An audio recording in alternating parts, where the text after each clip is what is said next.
आज आहे नागपंचमी आणि श्रावणातला पहिला सोमवार, त्यामुळे आईने पूजेसाठी एवढी सारी फुलं आणली होती. त्यानंतर नाग विकायला आले होते. पहिल्यांदा आले होते त्यावेळी तर ते संपले, त्यामुळे दुसऱ्यांदा आल्यावर मी पटकन आमच्यासाठी एक घेतला होता.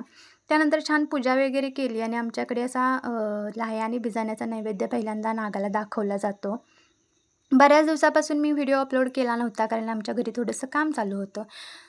मला अजून एक गोष्ट तुमच्याशी शेअर करायची आहे आणि ती म्हणजे माझे 100 सबस्क्रायबर्स पूर्ण झालेत आणि माझे व्हिडिओ बघणाऱ्या प्रत्येकाची आणि माझ्या प्रत्येक सबस्क्रायबर्सची मी खूप खूप आभारी आहे. आज श्रावण सोमवार असल्यामुळे आमचा तर उपवासच होता आणि उपवासासाठी छान खिचडी पण बनवली होती. दुपारी या काकू येऊन बसल्या होत्या आणि यांची काहीतरी खूप मोठी चर्चा चालू होती आणि मी व्हिडिओ करत होते म्हणून ते हसत होत्या.